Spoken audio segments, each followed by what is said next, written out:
तर त्या ठाण्याच्या बॉर्डर क्रॉस केल्यावर 5 ते 10 किलोमीटरवर वाडा मोखाडा वगैरे सगळे आदिवासी पाडे आहेत. तुम्ही ठाण्याची बॉर्डर संपली की 10 मिनिटांमध्ये आदिवासी पाड्यामध्ये जाता. तुम्हाला असं वाटतं की आम्ही आधुनिक युगामधून अश्मयुगामध्ये आलेलो आहोत. हे विभाजन कुणी निर्माण केलेलं आहे? ही सीमारेषा का तयार झाली? ह्याचे खरे गुन्हेगार कोण आहे? आणि आमचा जो काही आदिवासींचा संघर्ष आहे, आपल्या जननायकाचा संघर्ष आहे, तो फक्त ब्रिटिशांबरोबर होता का? मग ब्रिटिशांच्या पूर्वी आदिवासी लढाई कुणाबरोबर होती? तर त्याचा स्पष्ट अर्थ असा आहे की ब्रिटिशांचा स्वातंत्र्य लढा म्हणजे आपल्या सर्व बहुजनांच्या पूर्वजांचा स्वातंत्र्य लढा अखंडित 10,000 वर्षापासून सातत्याने सुरू आहे. प्रल्हाद देशमुख नावाचे इतिहासकार आहेत. सिंधू संस्कृती, ऋग्वेद आणि हिंदू संस्कृती नावाचा ग्रंथ त्यांनी लिहिलेला आहे आणि त्या ग्रंथामध्ये सिंधू संस्कृतीच्या विनाशापासूनचा इतिहास त्यांनी साधार आणि सप्रमाण दिलेला आहे. आणि हे आदिवासी म्हणजे आपले पूर्वज, हे कोणत्या व्यवस्थेच्या विरोधात लढत होते? अजूनही स्वातंत्र्यानंतर 75 वर्ष झाले तरी लढतच आहे. त्यांचा लढा संपलेला आहे का? त्यांचा लढा संपलेला नाही. आणि म्हणून जी काही सिंधू संस्कृती आपली प्रगत संस्कृती होती, त्या संस्कृतीमध्ये कोण होते? आदिवासीच होते. आपले पूर्वज होते, ते प्रगत होते, त्यांची स्वतंत्र लिपी होती, त्यांचा देव होता, त्यांचं आराधना पद्धती होती, त्यांची कृषी नॉलेजेबल कृषी संस्कृती होती, हे त्यांची भाषा होती. हे सगळं विनाशाच्या मार्गावर नेणारे कोण होते पहिले? हे ब्रिटिश 17वे 18वे आक्रमक आहेत, भारतावरच्या इथल्या संस्कृतीला संपवणारे. परंतु पहिले आक्रमक हे आर्य आहेत. आर्य ब्राह्मण इथे पहिल्यांदा आले आणि त्यांनी पहिल्यांदा सिंधू कल्चरवर हातोडा ओढला. हे मी म्हणत नाही. आदिवासींच्या फक्त 2 व्याख्या तुम्हाला सांगतो म्हणजे आपल्याला बिरसा मुंडांकडे वळता येईल. आदिवासींच्या संदर्भात पंडित महादेव शास्त्री जोशी भारतीय संस्कृती कोश नावाचे खंड आहे, त्यामध्ये त्यांनी आदिवासीची व्याख्या दिलेली आहे. त्यांनी असं म्हटलेलं आहे की इसवी सन पूर्व 1400 मध्ये आर्यांनी वैदिक ब्राह्मण गुरे चारण्याच्या निमित्ताने खैबर खिंडीतून भारतात प्रवेश केला. आर्य हे मूळचे भारतीय नव्हते. लोकमान्य टिळकांनी ब्राह्मणांचे उगमस्थान उत्तर ध्रुव असल्याचे सांगितले. क्षत्रिय वैश्य शूद्र या हिंदू बहुजनांचे मूळ आदिवासी जमातीत आहे. आदिवासी जमात ही स्वाभिमानी होती. त्यांनी छळवणूक करणाऱ्या ब्राह्मण वर्गापासून अलिप्त आणि दूर रानावनात डोंगरदऱ्यात राहणे पसंत केले. परंतु ब्राह्मणाची शरणागती मात्र त्यांनी कधीही स्वीकारली नाही. कंदमुळे रानमेवा खाऊन आणि नदी नाल्याचे पाणी पिऊन राहणे पसंत केले. आदिवासी हे मूळ रहिवासी आद्य वसाहतकार आहेत. हे भारतीय संस्कृती कोशामध्ये पंडित महादेव शास्त्री जोशींनी दिलेली व्याख्या आहे. त्यामुळे आम्ही कल्चर सुधारलेले लोक, कुणब्यांचं जर आपण बघितलं तर कुणबी गावखेड्यात राहतो, त्याच्या आजाने कधीच लग्नात बामणाला बोलावलेलं नसतं. त्याच्या आजाने लग्नामध्ये कुंडली बघितलेली नसते. त्याच्या आजाने कधी नारायण नागबळी केलेला नसतो. पण आजाच्या कष्टावर नातू शिकतो, पोरगा शिकतो, तो कलेक्टर, डॉक्टर, कमिशनर होतो, शहरात येतो आणि त्याचं 100% ब्राह्मणीकरण होतं आणि तो हे सगळे धंदा करायला लागतो. त्याला आपण सिव्हिलायझेशन, कल्चरायझेशन म्हणतो आणि गावातल्या लोकांना आपण अनकल्चर्ड समजतो. परंतु हे नव्या विकृतीचं स्वीकारणं हे तुमच्यात झालेलं, शिक्षित समाजात झालेलं धार्मिक विकृतीकरण आहे, सांस्कृतिक विकृतीकरण आहे. हेच आम्हाला समजत नाही. आणि म्हणून हा आदिवासीचा लढा तिथून सुरू आहे. म्हणून जगात आदिवासी जाण्याला जबाबदार ब्रिटिशांच्या पूर्वी हे लोक आहेत ज्यांनी इथल्या संस्कृती व धर्मावर घाला घातला आणि त्यांनी आपला धर्म या ठिकाणी आणला. आणि धर्म आणत असताना यज्ञ संस्कृती आणली. आणि यज्ञाचा एक नियम होता की ज्या भूमीवर यज्ञ हे आर्य करायचे, यज्ञ झालेली जमीन त्यांची. आणि मग आदिवासीचं पहिलं भांडण तिथं का सुरू झालं? आर्यांनी सांगितलं यज्ञ केलेली जमीन आता तुम्हाला परत मिळणार नाही, हा सातबारा आमचा. मग आता आदिवासींनी काय करायला पाहिजे? यज्ञाचं कौतुक करायला पाहिजे का? ते म्हणले हे जर आमच्या जमिनीवर आक्रमण होत असेल, हे यज्ञच आम्हाला नको, म्हणून तुमचे आम्ही यज्ञच होऊ देणार नाही. आमची जमीन जर तुमच्या ह्या सगळ्या सिव्हिलायझेशनमुळे, तुमच्या जागतिकीकरणामुळे आमच्या जीवाला, आमच्या गर्भातल्या नरड्याला जर फास लागत असेल तर ही संस्कृती विकृतीच्या नावावर उभं राहणारं नवं औद्योगिकरण आम्ही होऊ देणार नाही, की आजची जी आदिवासीची भाषा आहे ती त्यावेळच्या लोकांची भाषा होती. त्यांनी त्यांना सांगितलं तुमचे यज्ञच आम्ही होऊ देत नाही, आणि मग यज्ञ विध्वंस करायला सुरू केला आदिवासीने. आणि जे लोक यज्ञाला विरोध करत होते वैदिक ब्राह्मण ग्रंथामध्ये त्यांना राक्षस ठरवलं. यज्ञाला विरोध करणारे कोण? राक्षस. यज्ञ करणारे देव. आणि जे जे राक्षस वैदिक ब्राह्मण ग्रंथामध्ये आलेले आहेत ते सगळे आपले पूर्वज आहेत. त्या बिचाऱ्यांनी सांगितलं आमची जमीन देणार नाही, तुमचे यज्ञ होऊ देणार नाही. पण आता आम्ही यज्ञ करायला लागलो आणि मूळ विचार आपल्या बाजूला पडला. आणि म्हणून हा पहिला लढा आहे आदिवासी आणि आर्यातल्या पहिल्या आक्रमणामध्ये झालेला. त्याने त्यांच्या जमिनीवर घाला घातला, त्यांच्या संस्कृतीवर घाला घातला, त्यांचे विकृत देव त्यांच्यामध्ये आणण्याचा प्रयत्न केला.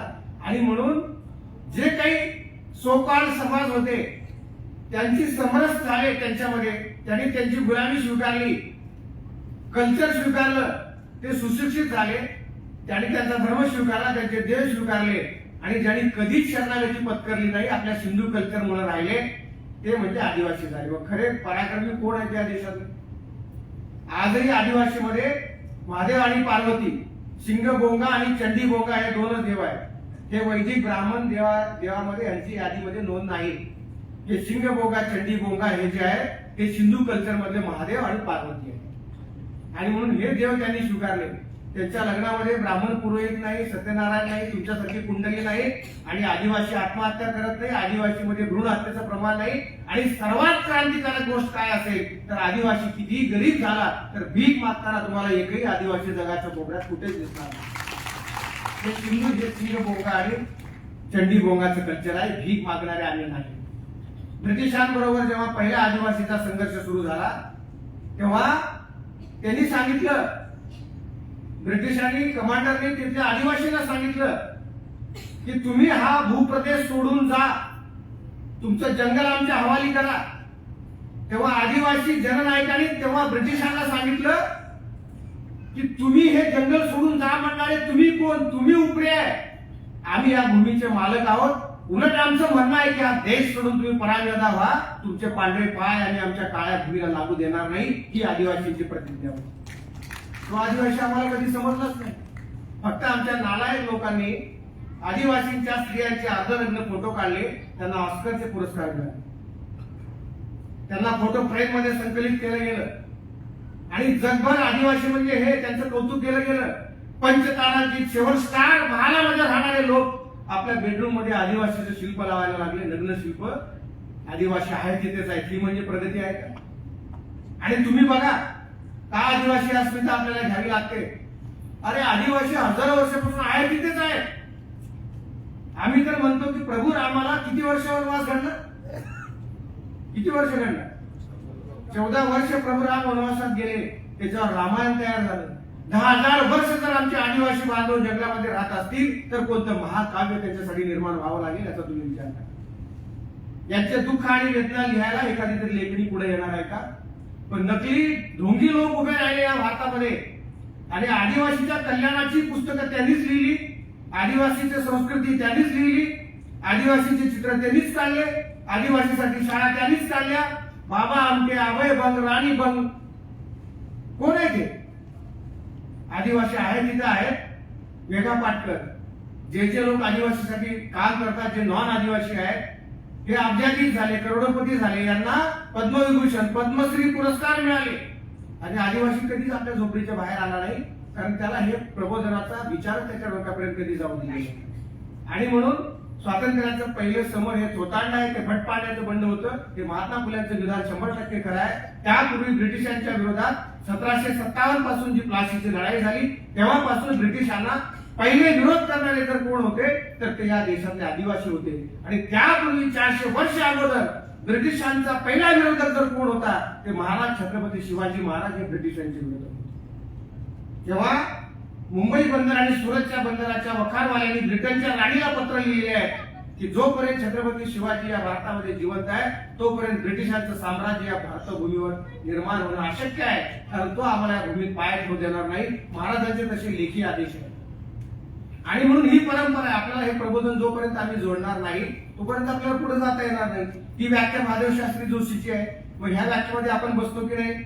आणि त्यानंतर 29 जुलै 1993 ला आपलं जे संयुक्त राष्ट्रसंघ आहे ज्याला युनो म्हणतो, युनोनी एक आदिवासीची व्याख्या केलेली आहे. त्याने असं म्हटलेलं आहे, जगातील कोणत्याही भागात दुसराच मानव समूह एखाद्या देशात, विभागात किंवा क्षेत्रात पोहोचला, त्यापूर्वी त्या देशात, प्रदेशात किंवा क्षेत्रात वस्ती करून असलेला व वर्चस्ववादी नसलेला, सजीव सृष्टीशी एकरूप झालेला, सांस्कृतिक दृष्ट्या वेगळा असलेला व स्वतःला आदिवासी म्हणून ओळखणारा असा मानव समूहाचे जुलूम, छळ व दडपणाचे बळी ठरलेले लोक म्हणजे आदिवासी.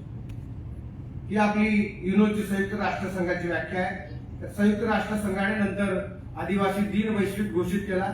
अनेक घटना घडामोडी त्यामध्ये मी जाणार नाही, परंतु आदिवासी ही संकल्पना केवळ जंगलात राहणाऱ्या लोकांची नाही. एवढं जरी आपल्या डोक्यातून आज गेलं तर आपल्याला हे जननायक बिरसा मुंडा, हे सगळे जननायक, आदिवासी जननायक आपल्याला समजून घेता येतील अशी माझी आपल्याला विनंती आहे. आणि म्हणून ही लढाई आहे. पहिल्या आर्याबरोबर लढले, त्यानंतर मोगल असतील, शेख असतील, हुन असतील, त्यानंतर ख्रिश्चन मिशनरीज आले, जर्मन मिशनरीज आले. दोन प्रकारचे मिशनरी भारतात आले, एक इंग्लंड मधून आले आणि दुसरे जर्मन मधून आले. एक कॅथॉलिक होते, दुसरे प्रोटेस्टंट होते. आणि म्हणून वेगवेगळे जनसमूह आले आणि ब्रिटिशांच्या राज्यव्यवस्थेबरोबर धर्मप्रचाराचं केंद्र म्हणून आदिवासीकडे लोक बघायला लागले.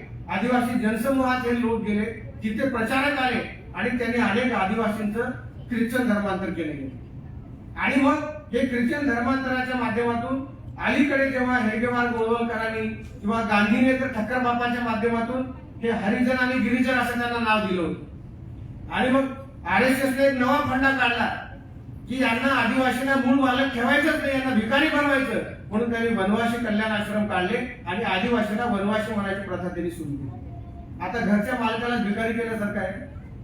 आणि म्हणून त्यांनी जाणीवपूर्वक वनवासी शब्द प्रचारामध्ये आणला आणि वनवासी कल्याण आश्रम काढून त्यांनी वेगवेगळ्या संकल्पना राबवायला केल्या. आणि त्यांना सांगितलं तुम्ही मुख्य प्रवाहात या. म्हणजे काय या? तर आदिवासींना सांगितलं की तुम्ही पूर्वाश्रमीचे हिंदू ब्राह्मण होते, ब्राह्मणी धर्माला मानणारे लोक होते, आता तुम्ही मुख्य प्रवाहात या. म्हणजे कन्व्हर्टेड जे तुमचे पूर्वज ख्रिश्चन झालेले आहेत तो धर्म सोडा आणि हिंदू धर्मात या. आणि मग तुम्ही आमची रेशीम बागेची गुलामगिरी स्वीकारा, शंकराचार्याचे ऐका, आमचे कायदे पाळा. अशा प्रकारचा धार्मिक लोचा ह्या लोकांनी त्यांच्या डोक्यामध्ये घातलेला आहे. तुमचं अकल्याण झालं ते ख्रिश्चन मिशनरीज मुळे झालं. अशा प्रकारचं एक द्वंद्व आदिवासींच्या मनामध्ये घालण्यात आलं.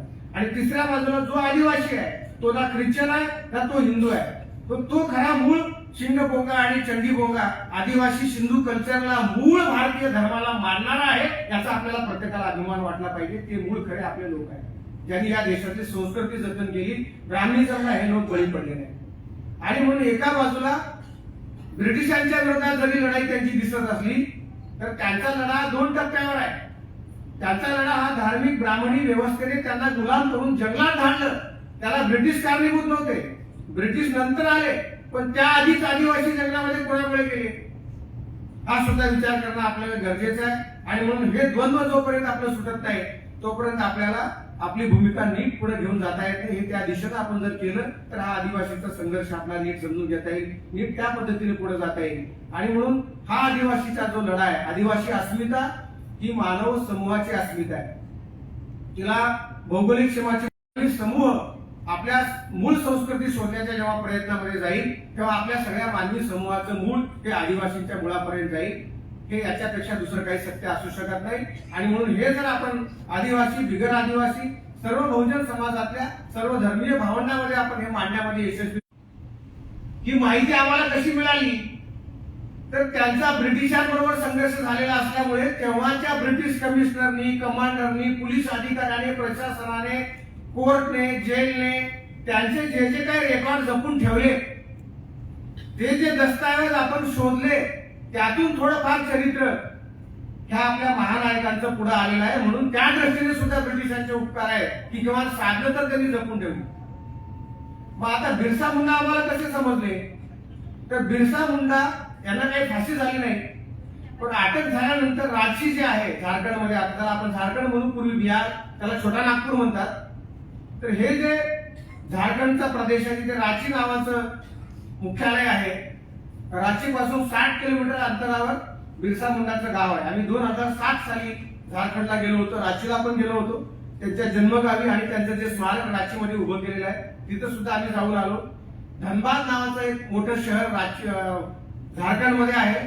तिथे आम्ही शिवधर्म परिषद घेतली होती साहेब त्यावेळी 2007 साली. शिवधर्म परिषद घेतली, तेव्हा शिवधर्म परिषदेच्या दिवशी आदल्या दिवशी तिथे खूप मोठा मोर्चा धनबाद मध्ये शिवधर्म परिषदेच्या विरोधात निघाला आणि स्थानिक हिंदी, इंग्रजी आणि सर्व भाषिक वृत्तपत्रामध्ये शिवधर्माच्या आणि आमच्या विरोधामध्ये मोठमोठ्या बातम्या छापून आल्या. तर आम्हाला आश्चर्य वाटलं की एवढे जागरूक कसे काय लोक झाले, अजून महाराष्ट्राच्या लोकांना नीट शिवधर्म समजला नाही, तर धनबाद पर्यंत आम्ही कसे काय पोहोचलो. त्याचं कारण होतं, जेवढी पुण्यात नाही एवढी चित्पावन ब्राह्मणांची संख्या धनबाद मध्ये आणि ते इंटरकनेक्टेड आहे. त्यांना खरं म्हणजे त्याला आपण काय म्हणतो, रेंज असायची गरज नाही. इथला शिकलं की तो नाक पुसतो, एवढं ते कनेक्टिव्हिटी फिक्स आहे त्यांची. त्यामुळे ते बरोबर त्यांच्यापर्यंत विचार केलेला होता. आणि जेव्हा आम्ही शिवधर्माची मांडणी केली, काही आदिवासी लोक छोटा नागपूर आणि तिथल्या परिसरामध्ये इथे जसे गोंड राजे होते, तिथं तसे मुंडा ही एक प्रमुख आदिवासी जमात आहे छोटा नागपूर मधली. संथाल आहेत, मुंडा आहेत, कोरकू आहेत, विविध वेगवेगळे छोटे मोठे गट आहेत. पण सर्वात प्रभावी गट म्हणजे मुंडा होता, मुंडा समाज. आणि बिरसा मुंडा म्हणजे मुंडा हे त्या समूहाचं नाव आहे. मुंडारी ही एक भाषा आहे. मुंडारी भाषेचं पहिलं व्याकरण हे हडसन नावाच्या ब्रिटिश अधिकाऱ्याने तयार केलं. तर हे जे मुंडा प्रदेश आहे, हा तिथल्या लोकांचा, त्यांना राजे म्हटलं जातं तिथं, हा बहुभाषिक प्रदेश आहे. म्हणून तिथले काही मुंडा लोक सुद्धा कार्यक्रमाला आले होते. आणि जे आता महतो वगैरे तिथे आता मुख्यमंत्री होतात सारखं, आता सुद्धा झारखंडचे मुख्यमंत्री कोण आहेत, सोरेन आहेत, त्याच्या आधी महतो होते. तर हे महतो नावाचे आदिवासी तिथे आले. तिथे निर्मल महतो नावाचा एक आदिवासी मोठा जननायक होऊन गेला. तो ब्रिटिशांच्या विरोधात लढताना शहीद झाला. तर त्या काळामध्ये म्हणजे 1857च्या अगोदर निर्मल महतोने छत्रपती शिवाजी महाराज लढाऊ संघ नावाची संघटना स्थापन केली होती. आणि ब्रिटिशांच्या विरोधात शिवाजी महाराजांची प्रेरणा घेऊन युद्ध पुकारलेलं होतं. तुम्ही विचार करा, हे किती काळाच्या पुढे लोक आहेत. मी आपल्याला एवढ्यासाठी सांगतोय की वैचारिक दृष्ट्या आपलं त्यांच्याशी काय नातं आहे. हे जे मुंडारी लोक आहेत, त्यात बिरसा मुंडाचा जन्म झाला आणि बिरसा मुंडाला जेल झाली आणि जेलमध्ये कॉलरा झाला आणि त्यामुळे मृत्यू झाला. अशा पद्धतीचं रेकॉर्ड ब्रिटिश जेलमध्ये त्या काळात तयार केलं गेलेलं आहे. पण नंतर अनेक संशोधकांनी हे सिद्ध केलं की आर्सेनिक नावाचं विष देऊन बिरसा मुंडाला मारण्यात आलं. कारण जेलमध्ये हजारो त्या काळात कैदी होते मुंडारी समाजाचे. बिरसाचे जे सहकारी होते त्यांना पकडलं होतं, परंतु त्यातल्या एकाही माणसाला कॉलरा झाला नाही, एका शिपायाला कॉलरा झाला नाही, एखाद्या सैनिकाला कॉलरा झाला नाही, एखाद्या बंडखोराला कॉलरा झाला. पण एकट्यालाच कसा कॉलरा झाला, कारण कॉलरा हा संसर्गजन्य रोग होता. आणि म्हणून एकटा बिरसा मुंडाच कसा कॉलराने मेला. म्हणून नंतर जेव्हा अनेक अभ्यासकांनी, चरित्रकारांनी त्याच्यावर संशोधन करून त्यांना विष देण्यात आलं होतं, या निष्कर्षापर्यंत आलेले आहे. आता बिरसा मुंडाचं सुद्धा चरित्र आपल्याला कसं पुण्यामुळे समजलं, ते सुद्धा थोर उपकार एका माणसाचे आहेत. डॉक्टर कुमार सुरेश सिंह नावाचे एक अधिकारी, कुर्मी समाजातले, ते झारखंडचे होते. तर त्यांनी 1960 साली ते आर्किओलॉजिकल आणि अँथ्रोपॉलॉजिकल डिपार्टमेंटला सुद्धा अधिकारी होते. बायोलॉजिकल सर्वेचं सुद्धा काम त्यांनी त्या झारखंड भागातलं केलेलं होतं. ते जेव्हा त्या झारखंड परिसरामध्ये फिरत होते, तेव्हा मुंडारी भाषेतली गाणी, मुंडारी भाषेतली लोकगीतं आणि त्यामध्ये त्यांना बिरसाचं नाव सारखं प्रार्थना करताना लोकांना ऐकू यायला लागलं. की तिथे प्रार्थना वेदाची नव्हती, तिथे बिरसाच्या रूचा म्हटल्या जात होत्या. माणसं लग्न लावताना बिरसाचा मंत्र म्हणत होते, जेवण करताना बिरसाचं मंत्र म्हटलं जात होतं, विवाह लावताना बिरसाचे मंत्र म्हटले जात होते, विविध सणामध्ये बिरसाचा जय जयकार केला जात होता. सुरेश सिंह यांना आश्चर्य वाटलं की हा कुठला धर्म आहे. आणि यांना भाषा कळत होती, पण त्या माणसाचे ऋण आहे. त्यांनी मुंडारी भाषा आत्मसात केली आणि पहिल्यांदा जगातलं पहिलं चरित्र मुंडारी मिशन आणि मुंडा समाजाने ब्रिटिशांच्या विरोधात उभं केलेलं आंदोलन आणि बिरसा मुंडाचं चरित्र, बिरसा मुंडा और उनका आंदोलन हे नावाचा पहिला ग्रंथ 450 पानाचा 1960 साली लिहिला. तो एका कुर्मी समाजाच्या अधिकाऱ्याने लिहिला. त्यासाठी त्याला आपण धन्यवाद दिले पाहिजे. आणि त्या काळामध्ये त्यांनी विचार केला, ब्रिटिश कागदपत्रामध्ये हा डोकं फिरलेला बंडखोर म्हणजे दोन प्रकार लक्षात ठेवा. ब्राह्मणांनी लिहिलेल्या धर्मग्रंथामध्ये ज्यांना ज्यांना शिव्या दिलेल्या आहेत ते आपले पूर्वज आहेत, एवढं लक्षात ठेवा. आणि ब्रिटिशांनी ज्यांना ज्यांना शिव्या दिलेल्या ते क्रांतिकारक आहेत. आता ज्यांनी ब्रिटिशांची पेन्शन खाल्ली ते क्रांतिकारक नाही. एवढं जरी लक्षात ठेवलं तर आपल्याला इतिहास म्हणजे फार खोलात जायची गरज नाही, सोप्या पद्धतीने सुद्धा आपल्याला समजून घेता येईल. तर ह्या सुरेश सिंह यांनी पहिल्यांदा अभ्यास केला की ब्रिटिश कागदपत्रामध्ये बिरसा मुंडा म्हणजे 25 वर्ष जगला, माथे फिरू होता, काही बडबडायचा, लोकांना असं सांगायचं की माझ्या अंगामध्ये दैवी शक्ती आहे, मला कोणी मारू शकत नाही, मी वाटेल तेव्हा जन्म घेऊ शकतो, मी पुन्हा पुन्हा इथे येणार आहे. आणि उलगुलान ही जी घोषणा आहे तो पहिला शब्द बिरसाचा आहे. उलगुलान हा क्रांतीची परिभाषा आहे आणि म्हणून उलगुलान म्हणजे काय आपल्याला कळते, मुंडारी भाषेतला शब्द आहे. उलगुलान म्हणजे शोषकांच्या विरोधात क्रांती. बिरसा मुंडाने त्याला दिक्कू हा शब्द वापरलेला आहे.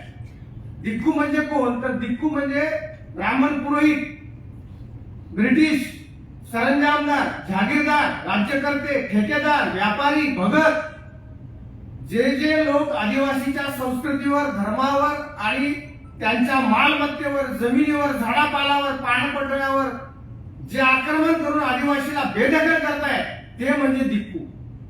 या अर्थाने दिक्कू हा शब्द बिरसा मुंडाने वापरला आणि संबंध मुंडारी समाजाला, त्या काळातल्या सर्व आदिवासी जात घटकांना त्यांनी आश्वासन दिलं की मी बिरसा मुंडा धरतीचा आबा म्हणून 20व्या वर्षी स्वतःला पैगंबर घोषित केलं ते बिरसा मुंडाने. डॉक्टर कुमार सुरेश सिंग आश्चर्य वाटले की त्याला हे माथे फिरू ब्रिटिश म्हणताय, तर त्यांच्या असं लक्षात आलं की हा साधा माणूस नाहीये. कारण अनेक आदिवासी तंट्या भिल्लांचं चरित्र माहीत होतं, ते बाबा भांडाने घेऊन जगाच्या पुढे आणलं. तर हे जे ज्या बिरसा मुंडाला हा काहीतरी माथे फिरलेला कोणीतरी आदिवासी आहे आणि म्हणून त्याला मारलं पाहिजे असं ब्रिटिशांना वाटत होतं, तर जेव्हा यांनी संशोधन केलं तेव्हा त्यांच्या लक्षात आलं की अरे हा एक तत्ववेत्ता आहे, एक धर्मसंस्थापक आहे. अरे बिरसा मुंडा 25 वर्ष जगला पण अनेकांना हे माहित नाही. तो एक थोर साहित्यिक आहे, तो एक महान चित्रकार आहे, तो तत्ववेत्ता आहे, धर्माचा अभ्यासक आहे, एक लढाऊ नेता आहे, एक राज्यकर्ता आहे, स्वतःचं राज्य स्थापन केलं, मुंडार जंगल राज्य नावाचं. छत्रपती शिवाजी महाराजांनी जसं किल्ले निर्माण केले तसं तुम्ही जर छोटा नागपूर परिसरात गेले तर त्या काळामध्ये जे 22 टेकड्या होत्या त्यांना किल्ला म्हणून घोषित केलं, महसूल प्रांत घोषित केला आणि प्रत्येक प्रांताला एक कलेक्टर सारखं, एक सरदार, एका किल्ल्यावर एक सेनापती, तसं एक एक मुंडारी समाजाचा आदिवासी माणूस त्या किल्ल्याचा प्रमुख केला. आणि अशा 22 किल्ल्याचं साम्राज्य म्हणजे प्रति पॅरलल गव्हर्नमेंट हे मुंडारी राज आहे. ब्रिटिशांचे कायदे, त्यांचा सूर्य माझ्या देशात मी फिरू देणार नाही, हे कायदे आम्हाला अमान्य आहेत ही घोषणा करणारा बिरसा आहे. हे तर आम्हाला माहितच नाही, म्हणून हे लपवलं गेलं. आणि एवढंच नाही तर एवढ्या कमी वयामध्ये त्यांनी ज्या पद्धतीने ब्रिटिशांबरोबर संघर्ष केला, पण लोक विद्रोह म्हणजे काय, विरोध करणं सगळ्याला जमतं, पण पर्यायी संस्कृती तयार करणं हे बहुजनाला सर्वात मोठं आव्हान ठरलेलं आहे. आपण प्रतिक्रियावादी आज बनत चाललेले आहोत. एक भिडे नावाचा माणूस टिकलीवर बोलला की 2 महिने आपण टिकलीबद्दल बोलत राहतो.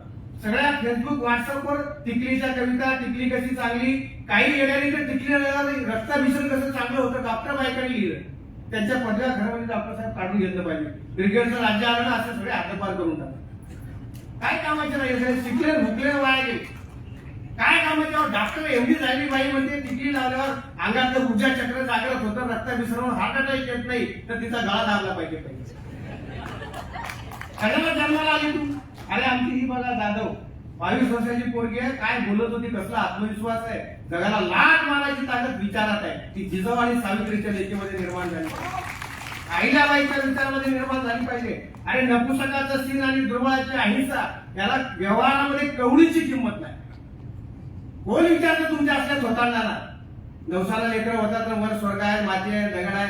अरे बिरसाने सांगितलं स्वर्ग स्वतः नाही, पाताळ नरक काय फेकून द्या सगळं. ह्या पृथ्वीचा एकमेव दैवत धर्म सर्वस्व या धर्तीचा बाप म्हणजे मी बिरसा मुंडा आहे, ही सांगण्याची ताकद बिरसामध्ये होती. आणि बिरसा विचार कुठून आले? बिरसाच्या लगेच जन्माला महापुरुष झाला नाही.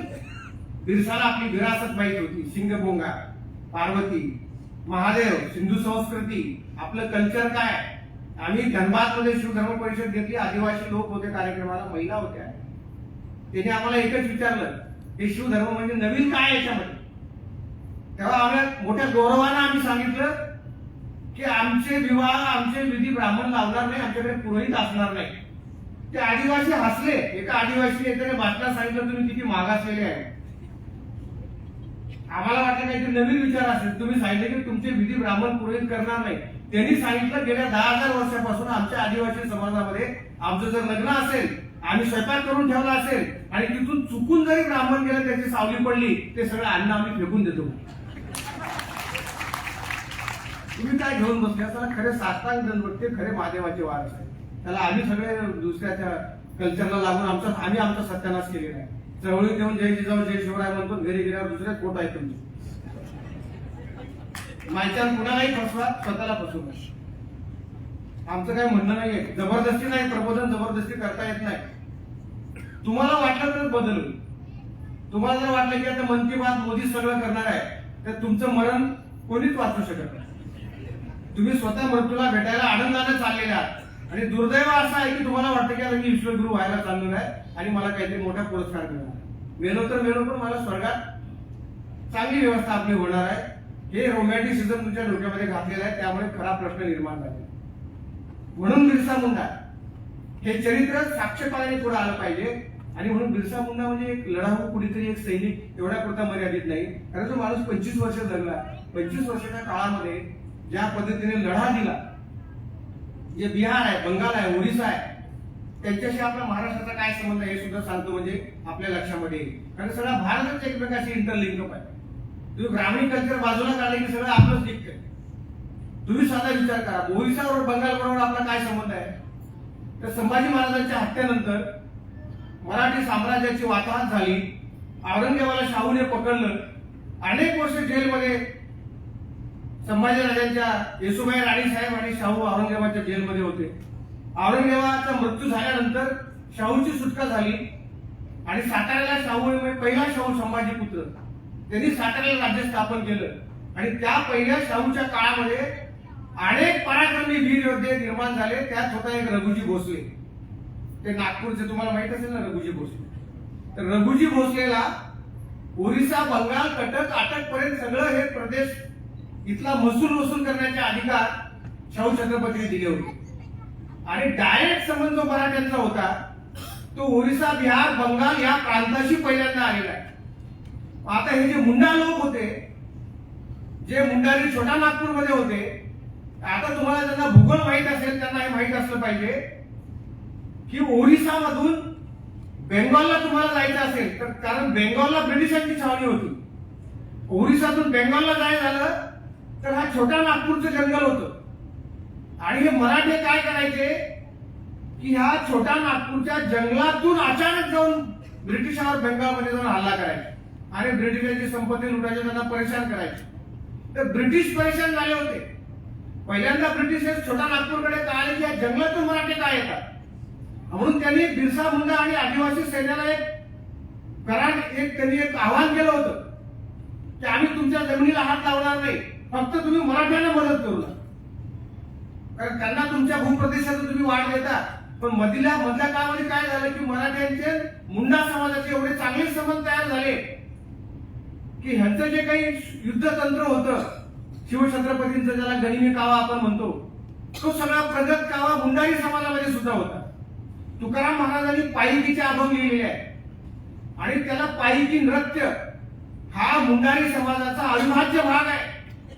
मुंडा समाजाचं लग्न असेल, मंगल कार्यक्रम असेल, काही आनंदाची गोष्ट असेल तर पायकी नृत्य केलं जातं आज सुद्धा मुंडा समाजामध्ये. आणि हे पायकी नृत्य म्हणजे ते युद्धशास्त्राचं प्रशिक्षण आहे. आणि तुकाराम महाराजांनी त्या काळामध्ये 400 वर्षापूर्वी पायकीचे अभंग लिहिलेले आहे. म्हणजे हे कनेक्शन किती दूरगामी याचा तुम्ही विचार करा. आपला प्रॉब्लेम आहे, आपले पूर्वज चुकलेले नव्हते, त्यांची दिशा स्पष्ट होती. आम्ही विभागणी केली, प्रांतातून विभागणी केली, जातीतून केली, भाषेतून केली, गावागावातून केली, देशादेशातून केली. आणि म्हणून ठाणे 5 स्टार आणि वाडा, मोखाडा, जव्हार, डहाणू, शहापूर, मुरबाड, पालघर हे सगळे जो आदिवासी भाग आहे तो अश्मयुगासारखा तसाच ठेवला गेलेला आहे. आजही 2 महिन्यापूर्वी आदिवासी बाई बाळातील व्हायची तर तिला झोळीमध्ये घालून ठाण्यापर्यंत आणता तिचा वाटेत मृत्यू झाला. अजून रस्ते नाहीत. मग आपले पंतप्रधान, आपले मुख्यमंत्री, आपले गृहमंत्री, सन्माननीय सज्जन, सर्वातले संत आपल्या भारताचे, ते आदिवासीच्या घरी जाऊन जेवण करतात. ताट आदिवासीचं असताना अन्न हॉटेलमधून आणलेलं असतं, फोटो काढतात, आपल्याला पेस्ट करतात. आपण म्हणतो झालो आपण विश्व गुरु. हा आपला प्रॉब्लेम आहे. हे सगळं दिखाया रोमॅन्टिसिझमवर हे जग चाललेलं आहे. म्हणून बिरसा हे संबंध आहेत महाराष्ट्राचे. छत्रपती शिवाजी महाराजांची गाणी मुंडारी भाषेत संकलित केली डॉक्टर कुमार सुरेश शिंदे यांनी. हे शिवाजीची आम्हाला प्रेरणा आहे. शिवाजी आमचा प्रेरणा पुरुष आहे. आणि म्हणून तुम्हाला आश्चर्य वाटेल की ह्या गोष्टी या घडलेल्या आहेत. हे काही खोटाणं नाही, हे इतिहास आहे. मुघलांनी थरथर करती थी, रो रो कर मुगलों से कहती थी, मत जाओ पिया जग मैला भये वीर शिवा अवतार. अशी गाणी त्या प्रदेशात आजही तुम्ही छोटा नागपूर वगैरे परिसरात गेले, बिहारमध्ये गेले, ओरिसात गेले, कटकला गेले तर तुम्हाला हे ऐकायला मिळतात. म्हणून शिवछत्रपतीची प्रेरणा आहे. म्हणून ह्या सगळ्या विभाजनातून आपल्याला बाहेर काढायचं असेल तर जेव्हा आम्ही ह्या आदिवासीच्या प्रश्नाकडे, युगनेत्याकडे, लोकनेत्याकडे बघतो तर त्यांनी जे ब्रिटिशां विरोधात आंदोलन केलं, ब्रिटिशांशी थेट भिडणारे अलीकडच्या काळातले महानायक म्हणजे आदिवासींचे युगनायक आहेत. दुर्दैवाने त्यांचा इतिहास लिहिला गेला नाही. म्हणून भट पांड्यांना क्रांतीच्या प्रणेता ठरवलं गेलं आणि त्या पद्धतीने त्यांना इतिहासामध्ये रंगवलं गेलं. चुकीचा इतिहास लिहिला गेला. म्हणून आपल्याला लढाई लढावी लागणार आहे. सांस्कृतिक क्षेत्रामध्ये लढाई लागणार आहे, धर्माच्या क्षेत्रामध्ये लढाई लागणार आहे. म्हणून हा बिरसा मुंडा त्या पद्धतीने आपण समजून घ्यावा लागेल. मी सांगितलं की बिरसा हा सत्पुरुष होता, धर्मसंस्थापक होता, स्वातंत्र्यवीर होता, सुधारक होता, लोकनेता होता, कुशल संघटक, सेनापती, कलावंत, प्रखर देशभक्त होता.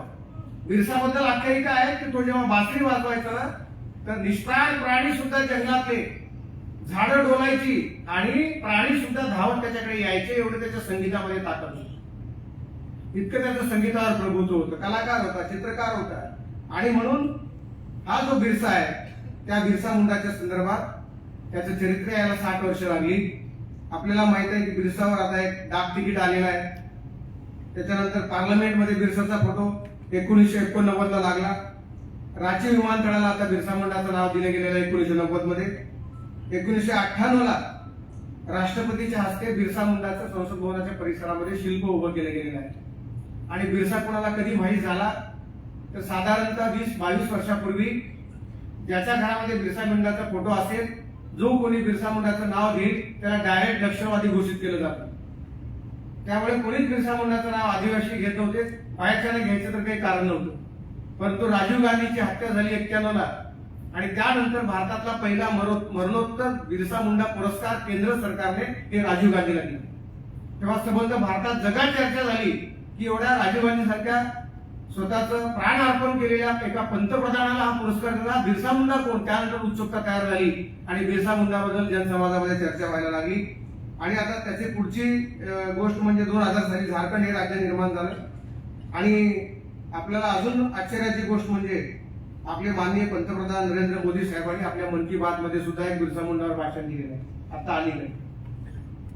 त्यामुळे हे इथपर्यंत आता जेव्हा बिरसाला लोक स्वीकारायला लागले तर बिरसाबद्दलच्या अशा गोष्टी अनेक घडामोडी अलीकडे घडायला लागल्या. आणि म्हणून माझी आपल्याला या माध्यमातून विनंती आहे की बिरसा मुंडाला केवळ आदिवासी पुरतं मर्यादित ठेवणं हा आपला हेतू नाही. आदिवासी अस्मिता ही संपूर्ण मानवी समूहाची अस्मिता आहे आणि बिरसा मुंडा हा जननायक आहे.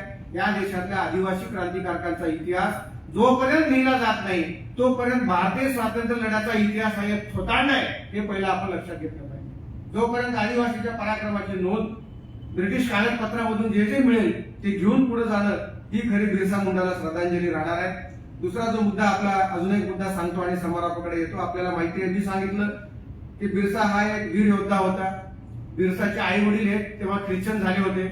जर्मन मिशनरी पहिल्यांदा त्या प्रदेशात आले, म्हणून जर्मन मिशनरीनी बिरसा मुंडाच्या आई वडिलाला ख्रिश्चन धर्माची दीक्षा दिली. कारण इकडे आदिवासी राहिल्यावर त्यांना शिकू दिलं जात नव्हतं. त्याचा एक फायदा झाला की ख्रिश्चन झाल्यामुळे काही आदिवासींना शिक्षण मिळालं आणि त्याचा फायदा घेऊन बिरसा मुंडाला लहानपणी जर्मन मिशनरी स्कूलमध्ये शिक्षण घेण्याची संधी मिळाली. आणि जेव्हा बिरसा शिक्षण घ्यायला लागला वय वर्ष 11, एका ख्रिश्चन मिशनरीने शिकवत असताना, आपल्या पाठ्यपुस्तक शिकवत असताना काही विधान केलं की या प्रदेशातले मुंडा, या प्रदेशातले आदिवासी हे चोर आहेत, लुच्चे आहेत, लबाड आहेत. हे जेव्हा शिक्षक सांगत होता तेव्हा 11 वर्षाचा बिरसा रागाने एकदम प्रचंड भयंकर संतापला आणि उठून उभा राहून त्याचं तोंड बंद केलं. तुम्ही खोटं बोलता, तुम्हाला या भूमीत राहायचा अधिकार नाही.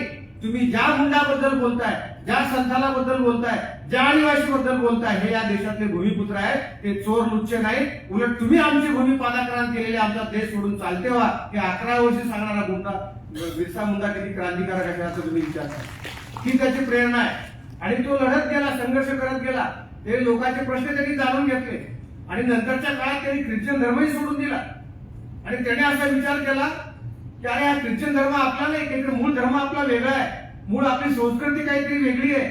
आणि मग त्याचा संघर्ष ब्रिटिशाबरोबर सुरू झाला. तसा पुरोहित, जमीनदार, जागीरदार, ब्रिटिशांनी तिथे काय केलं की जे गोरगरीब आदिवासी लोकांच्या जमिनीचे पट्टे जागीरदाराच्या नावाने करून दिले, त्यांना महसुलीचे अधिकार दिले आणि त्यांना आपलं दास आणि गुलाम केलं. तुम्ही आदिवासीवर अत्याचार करा, ही जमीन तुमच्या ताब्यात राहील, त्याचा महसूल आम्हाला द्या, तुम्ही शिलकी सैन्य बाळगा, आम्ही जेव्हा सांगू तेव्हा संघर्ष करायला, अशा अटी तिथल्या जमीनदारांना, सावकारांना घातलेल्या होत्या. आणि म्हणून त्यामुळे ते लोक सुद्धा आदिवासीवर अत्याचार करत होते. म्हणून त्यांच्या विरोधात सशस्त्र सेना बिरसा मुंडाने उभी केली.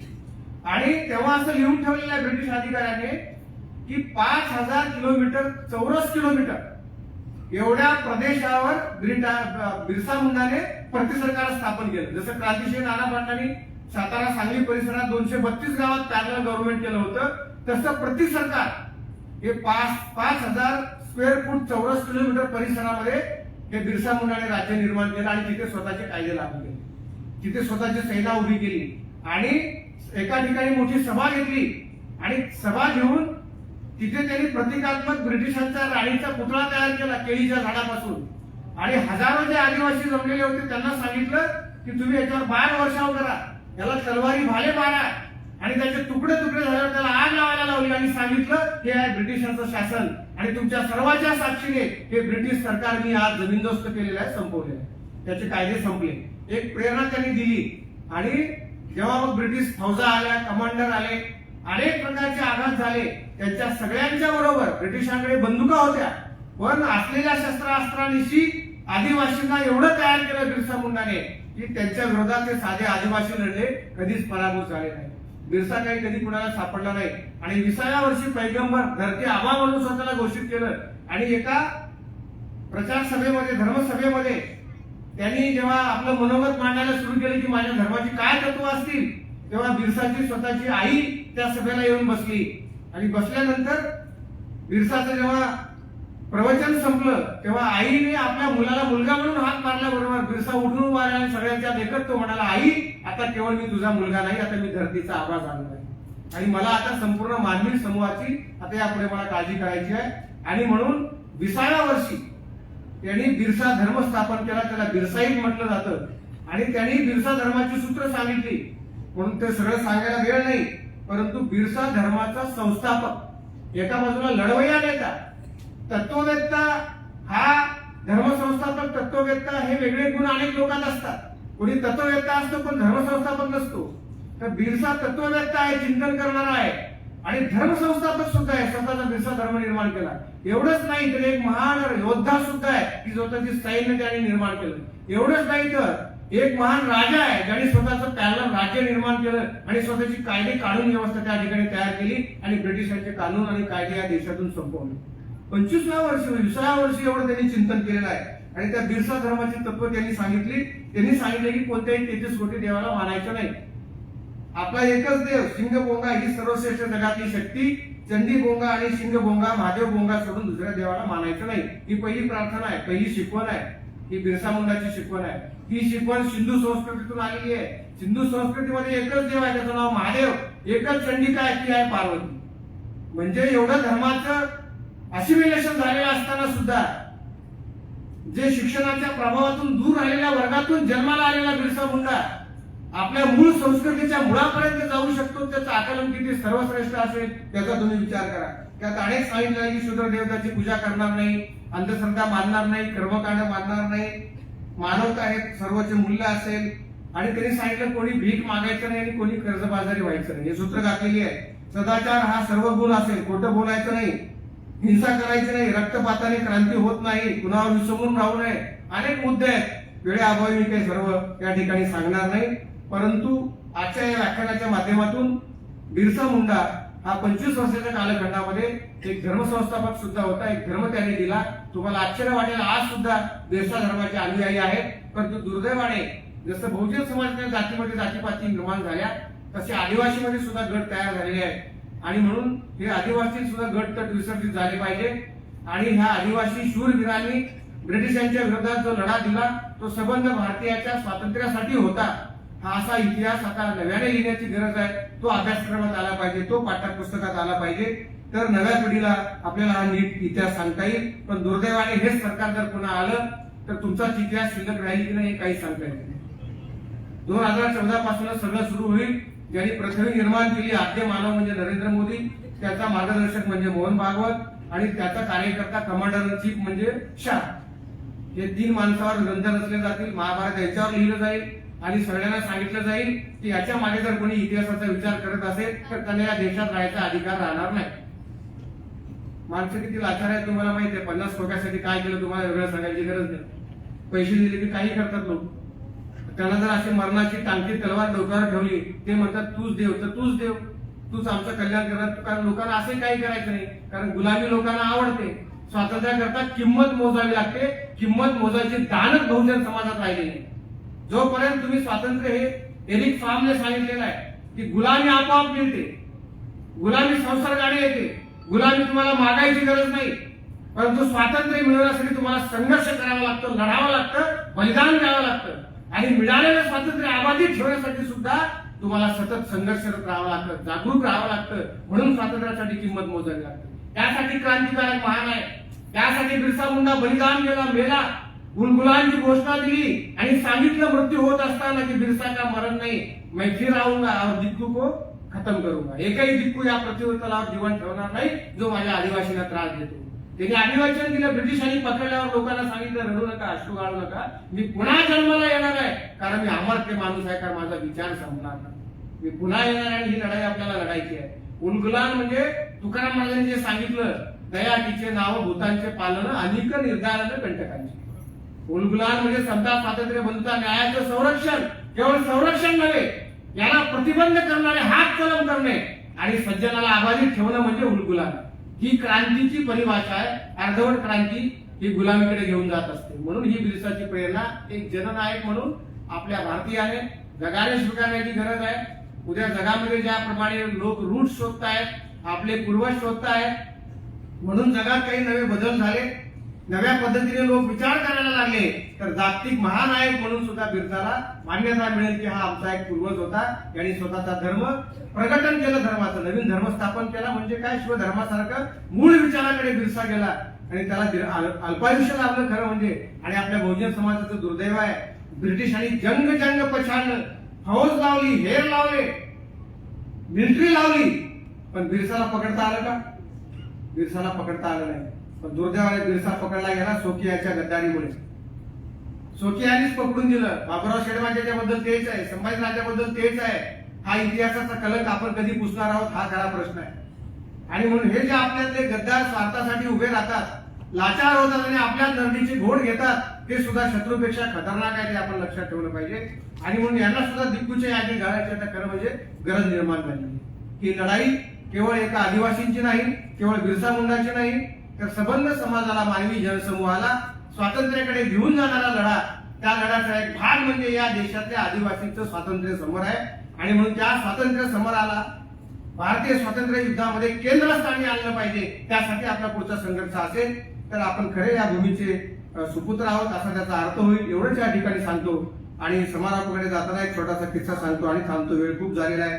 आपल्याला माहिती आहे की आपल्याला वेगवेगळ्या खोट्या कथा सांगितल्या जातात की शंभूक जेव्हा शिक्षण घ्यायला लागला तर ब्राह्मणाचं लेकरू मेलं, रामाने जाऊन शंभूकाला मारलं, ते जिवंत झालं. अशा काही कथा सांगून एक प्रकारचा निगेटिव्हनेस आपल्या डोक्यामध्ये घालण्यात आलेला आहे. आणि म्हणून आपल्याला जुन्या कथांचं पुनर्वाचन सुद्धा नव्या पद्धतीनं खरं म्हणजे आता करण्याची गरज निर्माण झालेली आहे. डॉक्टर विलास सारंग नावाचे बहुजन चळवळीतल्या सर्व भावंडांना माझी विनंती आहे की जुना इतिहास वाचत असताना, पुराण वाचत असताना, ग्रंथ वाचत असताना आपण आपल्या विवेक बुद्धीनं त्याचं वाचन करून अर्थ लावले तर आपल्याला मानवी समूहाला प्रगतीकडे नेणाऱ्या प्रेरणा त्यातून निश्चितपणे मिळतील. आणि म्हणून त्याचं पुनर्वाचन कसं करावं याचे अत्यंत चांगलं उदाहरण विलास सारंग नावाचे खूप मोठे लेखक होऊन गेले. त्यांचं निर्वाण झालं 2 वर्षापूर्वी. त्यांनी जुन्या कथांचं पुनर्वाचन कसं करावं त्याचं एक अप्रतिम उदाहरण दिलेलं आहे. ती प्रेरणा म्हणून आपण स्वीकारावं अशी मी आपल्याला विनंती करतो. आपल्याला एकलव्याची कथा सगळ्याला माहिती आहे. एकलव्य आदिवासी होता आणि द्रोणाचार्याकडे विद्या घेण्याकरता गेला. तर द्रोणाचार्याने विद्या शिकवली का एकलव्याला? हाकलून दिलं. पण एकलव्य जंगलात गेला आणि स्वतः शिक्षित झाला आणि त्याने कुणाला हरवलं? अर्जुनाला सुद्धा हरवलं. जी विद्या अर्जुनाला येत नव्हती त्याच्यापेक्षा हजारो पटीने सर्वश्रेष्ठ धनुर्धर कोण होता त्या काळामध्ये? एकलव्य होता. जेव्हा कौरव पांडवांच्या युवराजाची सभा झाली, तिथे परीक्षा झाली, तेव्हा सर्वश्रेष्ठ धनुर्धर घोषित करण्याची शपथ द्रोणाचार्याने घेतली होती. पण त्याच्या जेव्हा लक्षात आलं की आपली प्रतिज्ञा आता खोटी ठरते, आता विश्वगुरु आपल्याला करता येत नाही, मग या भारतातल्या एकाही माणसाला आता जगायचा अधिकार नाही, आपणही मरणार आहे, तर सगळ्यांना मारून टाकू हिटलर जातात. आणि म्हणून ही भूमिका त्याच्या डोक्यात निर्माण झाली की मी म्हटलं की सर्वश्रेष्ठ धनुर्धर अर्जुन असेल, माझी घोषणा खोटी ठरते. म्हणून हे जे हिटलर मनोवृत्तीचे लोक असतात ते अहंकारवादी तर असतातच असतात, पण हे नरसंहार करणारे विद्वेषक असतात. त्यांच्या कुविचारासाठी ते स्वतःही मरतात आणि संपूर्ण मानवी समूहालाही मृत्यूच्या खायात घेऊन जातात. असाच हा जगाचा हिंसेचा इतिहास राहिलेला आहे. आणि मग त्यांनी काय केलं? एकलव्याला गुरुदक्षिणा म्हणून त्याचा अंगठा कापून घेतला. अंगठा का कापून घेतला? कारण लढाई कशाची होती तेव्हा? कशाची होती? धनुष्यबाणाची होती. आणि अंगठा नसेल तर धनुष्यबाण चालवता येईल का? ही कथा संपली. इथे महाभारत संपलं. सगळ्या आदिवासींना यातून एक नकारात्मक मेसेज गेला की आपल्याला शिकायचा अधिकार नाही. आपण स्वप्रयत्नाने शिकलं तरी ब्राह्मण गुरुने मागितलं तर आपला प्राण सुद्धा द्यायचा असतो, असं एक विकृत मूल्य या समाजात पेरलं गेलं. परंतु विलास सारंगाने त्या कथेचं नवं वाचन केलं. त्यांनी पुढची कथा अर्धी लिहिली नव्या काळाची. पुन्हा काय झालं? काही वर्ष गेले, अर्जुन जगमान्य धनुर्धर म्हणून मान्य झाला. सगळे लोक त्याचा जय जयकार करायला लागले आणि अचानक एका दिवशी जंगलातून एकलव्य आला आणि त्याने अर्जुनाला आव्हान दिलं. त्यांनी द्रोणाचार्याला आव्हान दिलं की हे द्रोणा, हे अर्जुना, माझं आव्हान स्वीकार, तुझं म्हणणं खोटं आहे, जगातला सर्वश्रेष्ठ धनुर्धर मी आहे. सगळे परेशान झाले, सगळे हसायला लागले, येणं झाले. म्हणले अरे याचा अंगठा कापलेला आहे, 4 बोट, खांद्याला धनुष्य लावलेला आहे, हा दुसरा धनुर्धर. मग त्याने म्हणजे असं बोलून होत नाही, परीक्षा ठेवली पाहिजे. म्हणलं एकलव्य म्हणलं आहे की मी तयार, बोलवा लोक, ठेवा परीक्षा. एका बाजूला अर्जुन, एका बाजूला एकलव्य, हजारो लोक थांबले. तिकडे अर्जुनाने आपलं धनुष्यबाण घेतलं, इकडे एकलव्याने धनुष्यबाण घेतलं. तिकडे अर्जुनाने प्रत्यंचा ओढली, एकलव्याने ओढताना ओढता आली का? एकलव्याला धनुष्यबाणाची दोरी ओढता आली नाही. ते धनुष्यबाण खाली गळून पडलं. सगळे हसायला लागले, पण एकलव्य हसला नाही. एकलव्य शांत होता. खांद्याचं धनुष्यबाण बाजूला एकलव्याला भेटलं आणि कमरेला लावलेली 156 रायफल बाहेर काढली. डाव्या हातात धरली, उजव्या बोटाला स्टगर दाबला. बाणाच्या आधी अर्जुन गेला.